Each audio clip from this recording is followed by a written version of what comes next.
જગ્યાએ કે દિવસનો પાવર પણ આપે ક્યારે? સવારે 4 વાગે, એટલે અડધી રાતે જ આપ્યો કહેવાય, બરાબર છે. અને ઘણી વખત એવું આપે બપોરથી પાવર આપે ને રાત્રે છે 11 વાગ્યા સુધી હોય તોય અડધી રાત તો થઈ ગઈ. ઢગલો કરી દો અને કૃષિ મંત્રીને કૃષિ સચિવને બતાવીને બોલાવીને એમ કહો કે આમાંથી દાઢો કયો છે ગોત દેતો, એને ખબર નથી. તમે એમ કહો કે આમાં સાપણીઓ કેને કહેવાય, તો કૃષિ મંત્રી ને કૃષિ સચિવ બોલો સાપણીઓ આ ઢગલો પડ્યો ને એમાંથી સાપણીઓ ગોતીને તમને ન આપે કે આ ને સાપણીઓ કેવી ન દઈ શકે. યાર્ડોમાં વેપારીઓ બધા 20-20 લાખની ગાડીઓ લઈને ફરે, 50 લાખની ગાડી લઈને ફરે, એ પૈસા કમાય છે ને ખેડૂત બિચારા હજી મોટરસાઇકલના વેત નથી ખેડૂત પાસે. લાખો રૂપિયાની જમીનનું થાંભલાનું ભાડું આ લોકો આપતા નથી. ખરેખર એને ભાડું આપવું જોઈએ, આપતા નથી તો શું કામ નથી આપતા એનો જવાબ એ સરકાર આપવું જોઈએ. ખેડૂતના ખેતરમાં મન ફાવે ત્યાં તમે વીજ લાઈન નાખી દો અને એનું 1 રૂપિયો ભાડું નહીં, એટલે એવું તો ચાલે નહીં. નાળિયેરીનો પાક હોય કે આંબાનો પાક હોય કે બીજો પાક હોય, દુર્ઘટના બનેના 72 કલાકની અંદર સામૂહિક રીતે ખેડૂતોએ વીસીની ત્યાં જઈ અને એને કહેવાનું, એટલે અરજી કરી દેશે. વેપારી નથી, ગુંડા છે. કઈ રીતે છટકબારી મળે, કઈ જગ્યાએ મોકો મળે ને કઈ જગ્યાએ લૂંટી લેવા, એ જ એનું કામ છે. સોમનાથ વિસ્તારના ખેડૂતનો પ્રશ્ન છે કે સરકારે ઘણા સમય પહેલાં જાહેરાત કરેલી કે જે રવિ પાક છે, કોઈ પણ મોલ હોય કે આંબા છે, નારિયેલી છે, ત્યાં અંડરગ્રાઉન્ડ કેબલની વાત હતી. પરંતુ અત્યારે ઉપરથી 11 નીકળે છે. તો 11ને લીધે એક તો લાઇટ વારંવાર ફોલ્ટી થાય એ પ્રશ્ન દરિયાકાંઠાનો તમામ ગુજરાતભરનો પ્રશ્ન, અને બીજો એક વારંવાર આ ફોલ્ટીને લીધે ખેડૂત જ હેરાન. બીજું કે નારિયેલીને પણ નુકસાન થાય, કારણ કે 15-20 ફૂટની નારિયેલી હોય ને ત્યાંથી 11 નીકળેલી હોય તો આગળ ન વધે, પોટી વારંવાર બળી જતી હોય, એવા અનેક ખેડૂતના આ પ્રશ્નો છે. તો ખેડૂતે જાહેરાત કરેલી, પણ આ ઇલેક્ટ્રિક બાબતમાં પણ હજી ક્યાંક સરકારની થોડીક નબળી રણનીતિ છે. વિજયભાઈ, ઘણી જગ્યાએ એવું છે. અત્યારે જે આપણે સૂર્યોદય યોજના ચાલે છે, સૂર્યોદય યોજના શું છે? આપણે ગુજરાતની અંદર વીજળીની સપ્લાય છે એ 2 પાર્ટમાં છે. એક જ્યોતિગ્રામ યોજના છે કે જે આપણે ઘરોની વીજળી છે, રેસિડેન્ટની. બીજી એક ખેતીવાડીની વીજળી છે કે જેની અંદર 8 કલાક પાવર આપવું. 8 કલાક પાવર આપવો એ ઘણા સમયથી યોજના આવી. પછી મને યાદ છે ત્યાં સુધી 2018-19માં હું એના માટે ખૂબ લડ્યો. ત્યારે લગભગ વિજયભાઈ રૂપાણી હતા આપણા મુખ્યમંત્રી. ત્યારે મેં ઘણી વખત અનેક પ્રકારની રજૂઆતો કરી. મેં એને ત્યારે આપ્યું હતું ભાઈ એક દિનકર યોજના, મેં તો આખી યોજના બનાવીને આપ્યું, મેં દિનકર નામ આપ્યું હતું. દિનકર એટલે સૂર્ય જ થાય આમ તો, અને કે સૂર્યની હાજરીમાં જ વીજળી આપવાની, રાત્રે નહીં આપવાની. તો એ લોકો સૂર્યોદય યોજના લઈએ, નામ તો ભલે ફેરવે તો એના સામે આપણે કંઈ વાંધો નથી, સૂર્યોદય યોજના લઈએ તો એની સામે વાંધો. સૂર્યોદય યોજના આપી દીધી, પણ આજની તારીખે એ કાગળ ઉપર છે, વાસ્તવમાં ખેડૂતને લાભ નથી મળતો. રાત્રે પાવર આવે એના માટે જેટકોએ શરૂઆતમાં એવું અમને કીધું અમારે અનેક પ્રકારના જેટકો ઊભા કરવા પડશે, પછી અમે આપી શકશું. તો આ જેટકો ઊભા કરવામાં 2018-19 આજે 2025 આવ્યું, એટલી વાર તો લાગવી ના જોઈએ. જેટકો ઊભા કરવામાં અત્યારે થઈ જવા જોઈએ, તો હજી થયું નથી. ઘણી જગ્યાએ કે દિવસનો પાવર પણ આપે ક્યારે? સવારે 4 વાગે, એટલે અડધી રાતે જ આપ્યો કહેવાય, બરાબર છે. અને ઘણી વખત એવું આપે બપોરથી પાવર આપે ને રાત્રે છે 11 વાગ્યા સુધી હોય તોય અડધી રાત તો થઈ ગઈ. એટલે આ રીતે નહીં. સૂર્યોદય એટલે સૂર્ય ઉગે પછી જ આપવાનો અને સૂર્ય અસ્ત થાય ત્યારે પાવર પૂરો થવો જોઈએ. આ વ્યવસ્થા કરવી જોઈએ, છતાં એ નથી થઈ. એટલે સરકારે જે આ યોજનાની વાત છે ને કે અંડરગ્રાઉન્ડ કેબલ અને આ બધું, એ જાહેરાતો તો ઘણી બધી કરી નાખે છે, અમલવારી થતી નથી. પણ તમે આજે આ મુદ્દો કીધો એટલે મને ખરેખર એમ થાય કે આ તો ખરેખર બહુ અઘરો પ્રશ્ન છે. એમાંય પણ બાગાયતી પાક હોય, આંબા હોય, નાળિયેરી હોય. ગીર સોમનાથમાં નાળિયેરીના આંબા વધારે છે અને ત્યાં વાયર તૂટે ત્યારે બહુ સમસ્યાઓ થાય. અને એમાં પણ ઘણી વખત ખુલ્લું ખેતર હોય, ફિલ્ડ ક્રોપ હોય, એટલે કે મગફળી વાવેલું હોય ને 11નો પાવર લાઈન તૂટે તો ત્યારે આપણે ચોમાસામાં ખેડૂતો કામ કરતા હોય, ખેતમજૂર કામ કરતા હોય, આપણા બળદ હોય, તો ત્યાં જાનહાનિ પણ થતી હોય. તો સરકારે અહીંયા ખરેખર આ તાત્કાલિક ધોરણે કરવું જોઈએ. બીજું કે કોઈ વાવેતર છે અને એના અધિકારીઓ છે, એના મજૂરો છે, જ્યારે લાઈન ઊભી કરવા આવશે તો આપણા ખેતરમાં પણ એ ખૂંદી નાખે, આખું નુકસાન ઘણી પ્રકારનું થાય. એટલે એમાં પણ ખેડૂત ભોગ બને છે. અને કાયદાકી મુજબ જોવા જઈએ તો આપણા તમારા ખેતરમાં થાંભલો નાખ્યો હોય, આજે બધી જગ્યાએ ભાડું છે. આપણે લાખો રૂપિયાની જમીનનું થાંભલાનું ભાડું આ લોકો આપતા નથી. ખરેખર એને ભાડું આપવું જોઈએ, આપતા નથી તો શું કામ નથી આપતા એનો જવાબ એ સરકાર આપવું જોઈએ. ખેડૂતના ખેતરમાં મન ફાવે ત્યાં તમે વીજ લાઈન નાખી દો અને એનું 1 રૂપિયો ભાડું નહીં, એટલે એવું તો ચાલે નહીં. ભાડું આપો અને જે આ લાઈન અંડરગ્રાઉન્ડ નાખવાની છે તો ખરેખર એ તાત્કાલિક ધોરણે થવું જોઈએ. એટલે આ મુદ્દાની રજૂઆત હું પણ મારા પ્લેટફોર્મ ઉપરથી રેગ્યુલર જે સરકારમાં નાખું છું એ આ મુદ્દો હમણાં તમારો લખી લઉં છું. આ મુદ્દાની રજૂઆત પણ નાખશું. રજૂઆતમાં મારી સિસ્ટમ છે 2, 4 વખત 5 વખત પછી મર્યાદા પૂરી થાય રજૂઆતની, પછી અમારે આંદોલનના સ્વરૂપે હોય. આંદોલનનું શરૂઆત થાય એમાં પહેલાં તો આવેદનપત્ર હોય. આવેદનપત્ર પૈતું નહીં પછી ધડબડાટી બધી ચાલુ થાય. આમ તો ઇકોઝોનના વગેરે તમે આંદોલન અમારા જોયા હશે. એટલે આ જે ખેડૂતનો પ્રશ્ન છે એ હું મારા ધ્યાનમાં લઉં છું અને આવનારા સમયમાં આ ઉપર પણ હું ખેડૂત માટે કામ કરીશ. બીજો એક પ્રશ્ન ઇલેક્ટ્રિક લાઇટનો લીધો ને પરેશભાઈ, મેઇન પ્રશ્ન આ મેં અનુભવેલું કે તમે જોયું હશે, 8 કલાક ફૂલ વીજળી આપે 3 ફેસની અંદર. બાકીનો સમયમાં જે આમ તો રેસિડન્ટ હોય કોઈ ખેડૂતની એ ઘરે હોય, વાડીએ હોય, 60-70%, 30% ઠીક છે ગામમાં રહેતા હોય જેને જ્યોતિગ્રામનો લાભ મળે. બાકી જે સિંગલ ફેસ લાઇટ આવે એમાં પંખો પણ ઓપરેટ નથી થતો. બિલકુલ સાદી ભાષામાં કહે તો આગિયો કહે ને આગિયો, આ સોનો લેમ્પ પણ ન ઉપડે તો પંખો ઉપાડવાનો પ્રશ્ન જ નથી. હવે આ લાઇટમાં કંઈક ફેરફાર તો સુઈ કેમ ખેડૂત? હા, એ મુદ્દો જેન્યુન છે અને એની અંદર એક કાયદો પણ બનેલો છે અને ઘણા ખેડૂતને ખબર નહીં હોય. જો આપણે વાડીએ રેસિડેન્ટ કરવું હોય અને ત્યાં વીજળી જોતી હોય તો તલાટી મંત્રી પાસે આપણે લખાવવું પડે કે આ સર્વે નંબર મારી ખેતીની જમીન છે અને હું વાડી વિસ્તારમાં રહેણાંક કરું છું. એ તલાટી મંત્રી પાસે લખી દો, પછી ત્યાં જ્યોતિગ્રામના પાવરની માગણી કરવી પડે. એ છે ને જ્યોતિગ્રામ આપણું રેસિડેન્ટનું મીટર અલગથી લેવું પડે. વાડીના મીટર છે ને એ સબસિડીવાળું છે, એ ખાલી આપણું મોટર રાખવા માટે છે. એ ત્યાં રેસિડેન્ટમાં બાળવા માટે કાયદામાં નથી, એટલે કાયદા વિરુદ્ધ આપણે કંઈ માગી ન શકીએ. બીજું કે એ તમે ત્યાં જ્યોતિગ્રામનું માગણી કરો એટલે એ તમને ત્યાં આપે, પણ એ તલાટી મંત્રીનો દાખલો જોઈએ કે હું વાડીએ રહું છું. પણ એમાં પાછું એવું છે PGVCL શું કહે કે એ વિસ્તારની અંદર ઓછામાં ઓછા 15 ઘર હોય તો અમે આપીએ, તો અલગ લાઈન આપે, તો અલગ. એક ખેડૂત હોય તો આપતાય નથી ઘણી વખત, એ સમસ્યા છે. પણ જે ખેડૂતને ખબર ન હોય, આમ તો મોટાભાગે ગીર સોમનાથ અને પોરબંદર આ 2 જિલ્લા એવા છે અને એક બનાસકાંઠા જિલ્લો, ગુજરાતની અંદર આ 3 જિલ્લા એવા છે જેમાં સૌથી વધારેમાં વધારે વાડીની અંદર રેસિડેન્ટ છે. બરાબર છે? તો આ વિસ્તારમાં 15 જણા તો લગભગ થઈ જાય એ વિસ્તારની અંદર. એટલે જે ખેડૂતો વાડીએ રહેતા હોય અને કદાચ એને વીજળીનું કનેક્શન જોતું હોય તો તલાટી મંત્રી પાસે દાખલો લખાવો અને 15 ખેડૂતની અરજી મૂકજો, એટલે એને આપવું પડશે. ન આપે તો મને કહેજો, એ કાયદાકીય રીતે હક છે, એને આપવું જ પડે. આ એનું સોલ્યુશન છે. અને પાક વીમાનો મુદ્દો પરેશભાઈ, પાક વીમાનો એટલે આ સામાન્ય બાબત તો લોકોને ખ્યાલ હોય કે ભાઈ તાજેતરમાં વરસાદ થયો, પાથરા ઉપર પ્રાઇવેટ વીમા કંપની વળતર આપે છે, સર્વે થાય છે, આ પદ્ધતિ તો આપણે દરેક વાત કરતા દરરોજ. પણ મુખ્ય મુદ્દો નારિયેળીનો છે. વાવાઝોડું આવે અથવા તો મેં કીધું હમણાં કોઈ 11 નીકળેલો હોય એનાથી નારિયેળી ડેમેજ થઈ, અથવા રવિ પાક આંબાને કંઈ નુકસાન થયું હોય વાવાઝોડાને લીધે, તો આમાં કંઈ વળતર મળે ખરું? આનો સમાવેશ થાય? અને માની લ્યો કે 5 નારિયેળી પડી ગઈ વાવાઝોડામાં, તો ખેડૂત આમાં શું કરી શકે? જો પહેલી વાત એ છે, જે પાક વીમો આપે છે ને અત્યારે કંપનીઓને આ લોકોએ રદ કરી નાખી છે. સરકારે બોડીએ રદ કરી છે. હવે સરકારે એક નવી યોજના આપી દીધી, મુખ્યમંત્રી કિસાન સહાય યોજના. મુખ્યમંત્રી કિસાન સહાય યોજના છે, ખેડૂત માટે છે. હવે એની અંદર અમુક પાકનો સમાવેશ નથી. ગુજરાતની અંદર અલગ અલગ પ્રકારના પાકનું વાવેતર થાય. એક હોય છે આપણે રોકડિયા પાક અને બીજા હોય છે લાંબા ગાળાના પાક. રોકડિયા પાક કયા? તો કે મગફળી છે, કપાસ છે, પછી શિયાળામાં ચણા, ધાણા, જીરું, ડુંગળી, ઘઉં, આ બધા રોકડિયા પાક છે. પછી એક હોય છે બાગાયતી, જે હોર્ટિકલ્ચર એક્ટમાં આવે છે, એનો એક એક્ટ છે આખો, હોર્ટિકલ્ચર એક્ટ, એમાં બાગાયતી પાક. પછી એક હોય છે લાંબા ગાળાનો પાક. લાંબા ગાળાનો પાક એટલે કે વર્ષે પાકે, શેરડી, કેળા, કે જે વર્ષે એક વર્ષે જ પાક આવે, શેરડી ને કેળા વગેરે, એ વાર્ષિક પાક છે. અને બાગાયતી પાક છે એ તો તમે બગીચો તૈયાર કરો એટલે 1-2 પેઢી કે 3 પેઢી ચાલે, વર્ષો સુધી ચાલે. પણ આ સરકારે શું કરેલું છે, આ બધી યોજનામાં તમામ પાકનો સમાવેશ કર્યો, પણ 2 પાકનો સમાવેશ નથી કર્યો. એક આંબાના બગીચા અને એક ડાંગર. ડાંગર એટલે આપણે ચોખાનું વાવેતર, એ આપણા સૌરાષ્ટ્રમાં નથી થતું.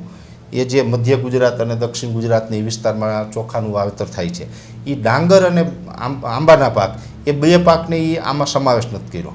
પણ વાવાઝોડું આવે તો વાવાઝોડામાં નુકસાન થાય ને તો એ આપાતકાલીન સ્થિતિ, કુદરતી આફત કહેવાય, એમાં પાછું વળતર મળે.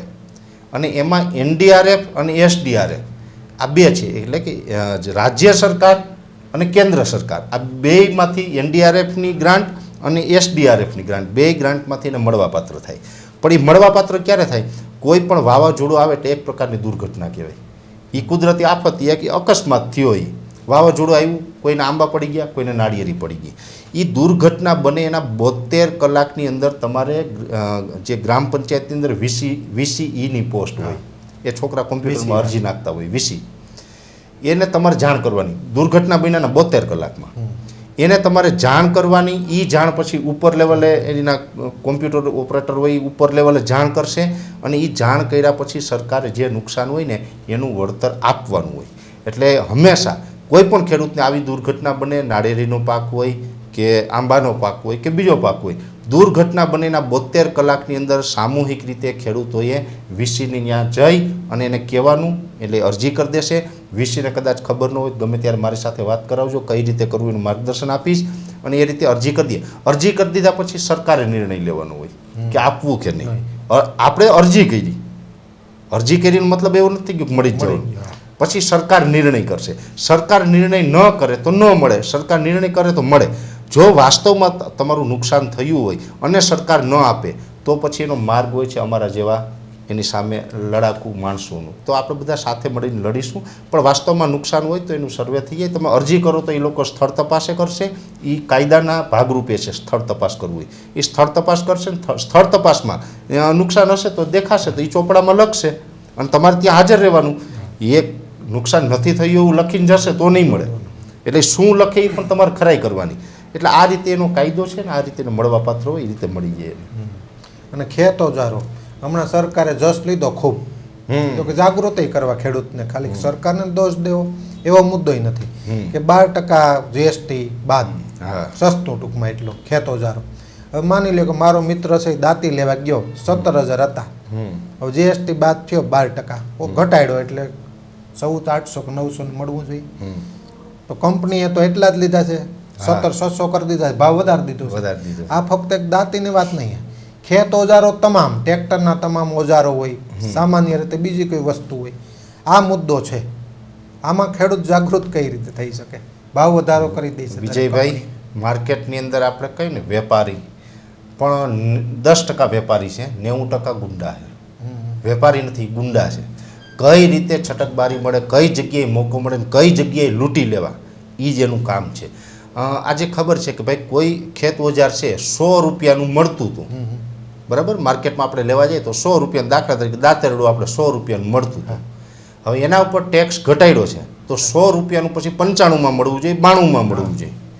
પણ આ લોકોએ શું કર્યું, ટેક્સ ઘટ્યો તો એના દાંતરડાનો ભાવ વધારી દીધો, બધું કરીને છેલ્લે 100એ લઈ આવ્યા. તો અહીંયા મને એવું લાગે છે કે સરકારે છે ને ટોપી સૂંઘાડ્યા વગરનું ઓપરેશન કરી નાખ્યું. સરકારે ટેક્સ ઘટાડ્યો તો એ સારી બાબત છે, હું આવકારું છું. તમે ટેક્સ ઘટાડો એ સારી બાબત છે, હું આવકારું છું. પણ ઓપરેશન કરવું હોય ને તો પહેલાં ટોપી સૂંઘાડવી પડે, એને થેસી આપવું પડે. એને થેસી આપ્યા વગરનું ઓપરેશન ન કરાય તો કેસ બગડી જાય. એમાં આ કેસ બગડી ગયો છે. એની ખરેખર આદેશ કરવાની જરૂર છે. પહેલાં તો જીએસટી ભરતા હોય એટલે દરેક ખેડૂતને, દરેક વેપારીને એ ખબર પડી જાય, બિલ મૂકે એટલે તમને આ વસ્તુ કેટલામાં પડી, તો તમારી જે પડતર છે એમાં ભાવ વધ્યો નથી તો તમે શું કામ આનો ભાવ વધાર્યો. એટલે વેપારી ઉપર સરકારનું કોઈ નિયંત્રણ નથી. એટલે સરકારની જવાબદારી આવે. અને આ જે ખેત ઓજારીની વાત છે એમાં ડાયરેક્ટ કૃષિ મંત્રી અને કૃષિ સચિવ આ બેયની જવાબદારી છે. એણે વેપારીઓને આદેશ કરવા જોઈએ કે અમે જેટલા ટકા જીએસટી ઘટાડ્યો છે એટલા ટકા તમારે ભાવ ઘટાડવો પડશે, કેમ કે રો મટીરિયલમાં ભાવ વધ્યા નથી તો તમે વધારી નહીં શકો, એટલે ઘટાડવો પડશે. આવા આદેશ થવા જોઈએ. અને ઓન પેપર એના બિલ છે, જીએસટી તમે બધા ભરો છો, ઓન પેપર અત્યારે બતાવે છે. આ 21મી સદી ટેકનોલોજીનો યુગ છે. તમારો ખાલી જીએસટી નંબર આપો તો અહીંયા આપણે તરત ખબર પડી જાય કે તમારું સ્થળ ક્યાં છે ને તમે કેટલા રૂપિયાનું શું કર્યું, પરચેસ કેટલા, બધું ખબર પડી જાય. તમારા ટર્નઓવરથી માંડીને સરકાર પાસે બધું છે અત્યારે. તો એ ખબર પડી જાય. તો એ રીતે જે કંઈ આવું ખોટું કરતા હોય એ લોકોને દંડ કરવો જોઈએ. એટલે આમાં કૃષિ મંત્રી અને કૃષિ સચિવ, જો કે મંત્રી હોય ને કૃષિ મંત્રી, એ ખાલી વાતો કરી શકે. સરકાર છે ને એ નથી ચલાવતા. એ આ સરકાર બધા આ આઈએસ અધિકારીઓ કહેવાય ને એ જ ચલાવે છે ગાંધીનગરમાં. અને જે કૃષિ સચિવ છે ને એ જ આખું કૃષિનું હેન્ડલિંગ કરે. કૃષિ મંત્રી તો ખાલી વાતું કરીને સહી કરી દે, આદેશ કરી દે કે આ કરી નાખજો. કરવું કેમ? કૃષિ મંત્રી ક્યાં ભણેલા છે? જો આજે હું તમને એક વાત, એગ્રીકલ્ચર ભણેલા હોય તો સફળ થાય, ખેતી કરી હોય ને તોય આલો સફળ થાય. અત્યારે શું કહે કૃષિ મંત્રી કહે હું ખેડૂતનો દીકરો છે, એટલે ખેડૂતનો દીકરો એટલે તમારે 7, 12, 8ની નકલ નીકળી ગઈ એટલે તમે ખેડૂતના દીકરા થઈ ગયા. એમ તો બધા છે. 7, 12, 8ની નકલ નીકળતી હોય તો તમને ખબર પડશે કે ઘઉં કેમ થાય, ડુંગળી કેમ થાય, જીરું કેમ થાય. એ તો તમે પ્રેક્ટિકલ ખેતી છે ને એ કરો તો ખબર પડે. જો આ દુનિયામાં બે વસ્તુ એવી છે ને એ જાતે કરવી પડે, એક ખંજવાળ ને એક ખેતી.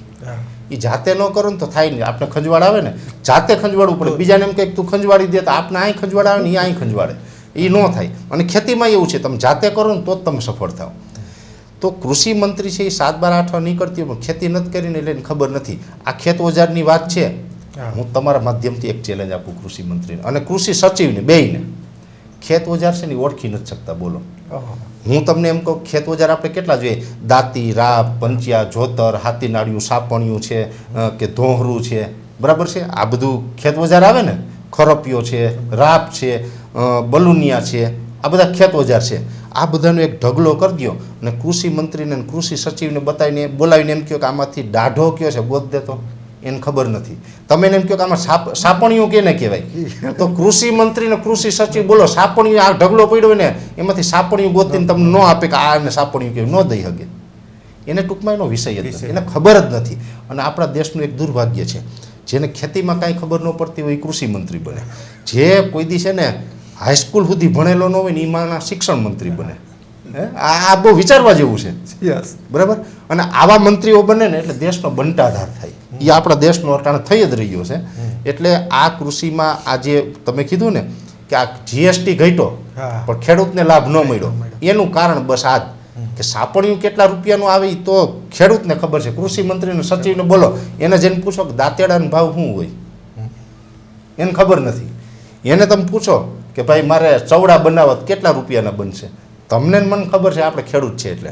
કૃષિ મંત્રીને કૃષિ સચિવને ખબર નથી કે ચવડા બનાવવા હોય તો કેટલા રૂપિયાનો ખર્ચો થાય, ખબર જ નથી. એની ખબર જ નથી તો પછી વેપારી ગમે એમ ભાવ વધારે, એને ક્યાં ખબર છે. અને એ જીએસટી ઘટાડે કે ન ઘટાડે કાંઈ ફેર નથી પડવાનો. મૂળ મુદ્દો એ છે કે તમને ખબર પડવી જોઈએ કે ચવડા એટલા રૂપિયાનો અટાણ સુધી બનતા, મેં એટલા રૂપિયાનો ટેક્સ ઘટાડ્યો તો હવે આ ચવડા છે એટલાની જગ્યાએ એટલા રૂપિયામાં ખેડૂતને પડશે. આ જ્યાં સુધી નોલેજ ન હોય ત્યાં સુધી આમાં સફળતા આ યોજનાની કંઈ મળવાની નથી. 100%. પરેશભાઈ, લાસ્ટ પ્રશ્ન આખો કે ને કે ડિબેટનો હાર્દ. હાજી. દરેક ખેડૂત પગભર કઈ રીતે થઈ શકે? અમે ગામડે જતા હોય, કોઈ ખેડૂતને મળતા હોય એટલે ખેડૂત એક જ ગણતરી કરતો હોય, બિયારણ એટલાનું, બિયારણ ત્યારબાદ નેદવાનો ખર્ચો, દવાનો, દેશી ખાતરનો ખર્ચ, બીજો ખાતર ડીએપી ખાતર, યુરિયા લઈને તમામ, અને ત્યારબાદ પાક લણવાનો અને પાક લણી અને યાર્ડ સુધી પહોંચાડવાનું. ટોટલ જે સમરી કરે એટલે ₹1 પ્રોફિટ રહેતું નથી. 0-0 કે ને આપણે. એમણે જે મહેનત કરી એની મજૂરી નીકળે છે. દરેક ખેડૂતનો આ પ્રશ્ન છે કે કંઈ વધતું નથી. તો ખેડૂત પગભર થઈ કઈ રીતે શકે? ઓર્ગેનિક પદ્ધતિ તરફ જઈ શકે અને કોઈ સર્ટિફિકેટ, પ્રાઇવેટ સંસ્થા પણ અનેક સરકારી સંસ્થા મંડળીઓ કે સર્ટિફિકેટ આપે છે ઓર્ગેનિકનું, અને ઓર્ગેનિક દ્વારા એક્સપોર્ટ કરે તો ડબલ ભાવ પણ મળે. હમણાં મેં વાંચેલું છાપામાં કે 10,000 કિલો ઘી ગાયનું એ મળે તો એ વિશેષ બુદ્ધિ કહેવાય. ચીલા ચાલુ નહીં, કે વિશેષ કરવાની ભાવના પણ છે. તો આ તમામ પોઈન્ટ આપણે લઈ લેવો છે કે કઈ રીતે પગભર થઈ શકે. આપણે 5 મિનિટમાં કેવું ખેડૂતને કંઈક વિશેષ કરીને ચોક્કસથી હું ભાગ્યો દેવાની વાત નહીં. હા, જો એમાં એવું છે વિજયભાઈ કે આ ખેડૂત તરીકે પહેલાં તો ખેડૂતે ધ્યાન એ રાખવું જોઈએ પશુપાલન સાથે સાથે કરવાનું. જો દરેક વેપારી હોય, સરકાર હોય કે કોઈ મોટી કંપની હોય ને, એ વર્ષે એનું બજેટ બનાવે. બજેટ શું બનાવે તો કે આપણે એટલા રૂપિયાનો વેપાર કરશું, એટલા રૂપિયા પગારમાં જશે, એટલા ખર્ચામાં જશે ને એટલા રૂપિયા આપણે નફો થશે. એક આવક જાવકનું બજેટ બને. ખેડૂત બજેટ નથી બનાવતા. હું ખેડૂતને એક અપીલ કરું, તમે બજેટ બનાવતા થાવ. બજેટ કેવું બનાવો? આપણી પાસે 10 વીઘા જમીન છે, આપણે ખબર જ છે કે આપણી જમીનમાં માંડવી કેટલી થાય, હારામ હારી થતી હોય, વીઘે 1 ખાંડી થાય તો 10 વીઘામાંથી 10 ખાંડી માંડવી થાય. 10 ખાંડી માંડવીના રૂપિયા કેટલા આવશે આપણે અંદાજે ખબર હોય, કદાચ 2-5 હજારનો ફેરફાર થાય. માર્કેટ ભાવ આપણે ખબર હોય શું આવવાનું છે એનું, બરાબર, ખાંડીના કેટલા આવશે. હવે આપણે ખબર છે કે 10 ખાંડી માંડવી થવાની છે તો મારે આમાં કેટલા રૂપિયાનો ખર્ચ કરવો જોઈએ. ખેડૂતે પહેલાં નક્કી કરી લેવાનું, વાવતા પહેલાં બિયારણ એટલા રૂપિયાનું, પછી ખાતર કેટલા રૂપિયાનું નાખવું. ઘણી વખત આપણે પછી માંડવી હારી કરી નાખીને ખાતરને દવા વાપરે જ રાખીએ, 10,000ની લીટર દવા છાંટીએ, 5,000ની લીટર દવા છાંટીએ, વિચારીએ નહીં કે આપણો ખર્ચ ક્યાં પૂગ્યો. આપણું બજેટ હોય ને એની બહાર ખર્ચ જ નહીં કરવાનો. જેટલું તમારે ઉત્પાદન આવે એમ છે ને એનાથી 50% ખર્ચ થાય ત્યાં સુધી તમારે કરવાનો. પછી 51% ખર્ચ થતો હોય ને તો એ બંધ કરી દેવાનો, જે થાય એ લઈ લો, બાકી ખર્ચો હવે નથી કરવો, બજેટ પૂરું. એટલે આ એક બજેટ બનાવીને ખર્ચની મર્યાદા, અને આ ખર્ચનું બજેટ બનાવો, એમાં ખાસ કરીને એ ખર્ચ કઈ રીતે ઘટે તો પશુપાલન કરો. જો ખેડૂતનો દીકરો હોય, ખેતી કરતો હોય અને એ દૂધ કદાચ ને કોઈ કંપનીની ડેરીની કોથળીમાં દૂધ એની ઘરે આવતું હોય ને તો આ દુઃખની બાબત, શરમની બાબત છે. દુઃખ કરતાંય શરમ. બીજું, ખેતી કરતા હોય, આપણી પાસે જમીન હોય અને જો આપણે શાકભાજી લેવા કોઈ લારીમાં ઊભા રહેવું પડે ને તો એ આપણા માટે દુઃખની બાબત છે. દુઃખ અને શરમ બે બાબત છે. આપણા ખેતરમાં આપણે જાતે ન શાકભાજી વાવીએ, ઘર પૂરતું વાવીએ, આપણે વેચવું નથી, ઘર પૂરતું શાકભાજી હોવું જોઈએ, જેથી કરીને ખેડૂત છે ને ખર્ચ ઘટાડી શકીએ, ખેડૂત સદ્ધર થાય. એટલે એક એ બાબત ધ્યાનમાં રાખવાની.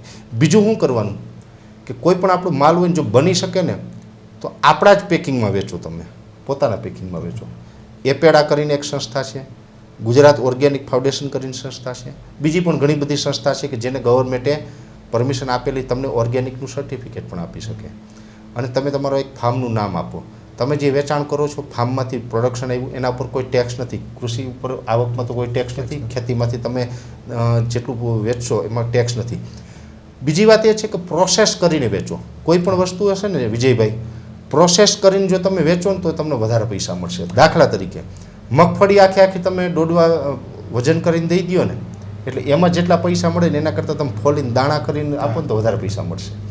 દાણા કરતાં જો તમે એને તેલ કાઢી નાખો અને શુદ્ધ સિંગ તેલ, આપણે કાંઈ મિલાવટ કરવું નથી, આપણી ઘરની મગફળી એને પીલાવી એના તમે તેલ કાઢો અને સિંગ તેલ તમે આપો તો એનો ભાવ ઓર મળે.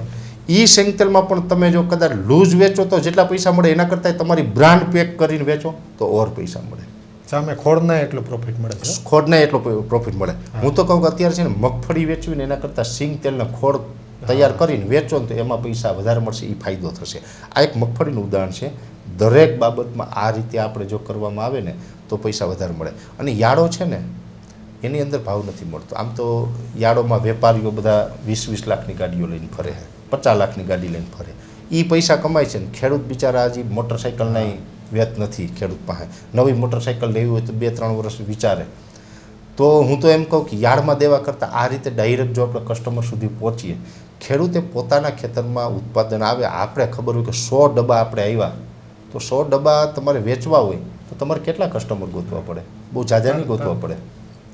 સારી પ્રોડક્ટ જેને લેવી છે એ તો ફોન આવે. જે માણસ ઘરમાં સિંગ તેલ જેને ખાવું છે, આખા વર્ષનું નાનો પરિવાર હશે તો 5 ડબ્બા લેશે તમારી પાસેથી, મોટો પરિવાર હશે 10 ડબ્બા લે, 15 લે, 20 લે. તમે 10 ડબ્બા ખરીદી એવા ખાલી 10 કસ્ટમર ગોતી લ્યો, તમારે 100 ડબ્બા વેચાઈ ગયા. તમારે 10 જ કસ્ટમર ગોતવાના છે અને એને ગેરંટી આપવાની, ભાઈ મારું સિંગ તેલ શુદ્ધ, હું કાંઈ મિલાવટ કરવા નથી, ગમે એને લેબોરેટરી કરાવી લે. જો મિલાવટ નીકળે તો પૈસા પાછા. તમારું ઘરે બેઠા માણસ લઈ જશે શુદ્ધ સિંગ તેલ. તમારે શું કામ આ યાર્ડના જે આ દલાલો અને આ વેપારીઓ પાસે લૂંટાવા જવું જોઈએ? પ્રોસેસ કરીને પોતે વેચતા થાવ તો ખેડૂત સદ્ધર થશે. પરેશભાઈ, અનેક વાતો કરવી છે આજે, આમ તો ખેડૂત લક્ષી અનેક વાતો કરી આપણે, પણ થોડીક વેઇટ કરાવશું, આપણે આગળના પડાવની અંદર લેશું. દવાનો પ્રશ્ન પણ છે અત્યારે, જેવી રીતે ખાતરનું કીધું, દવામાં ડુપ્લિકેટ દવા અનેક આવે છે. ખેડૂત બિચારો શું કરે, એગ્રોએ જાય એટલે બીજી 2 દવા આવે કે આ મહીની છે, આ મહી પહેલાં આ કાળી મહી આવે એની 2 દવા આવે, એમાં ડિસ્કાઉન્ટ વધારે હોય, એટલે એક દવાની સાથે ખેડૂતને 3 દવા આપે, એ પાછી ડુપ્લિકેટ હોય છે. આવા જે ડુપ્લિકેટ દવાના પ્રશ્નો અત્યારે ખૂબ છે એગ્રોમાં. શું ખરેખર એના સરકારે એના ઉપર કોઈ પાબંદી લઈ આવવી જોઈએ? એગ્રોનું લાયસન્સ રદ કરવું જોઈએ? આ પણ અનેક પ્રશ્નો છે. આ બધી વાતો કરશું આપણે પણ આગળના પડાવની અંદર. ખૂબ ખૂબ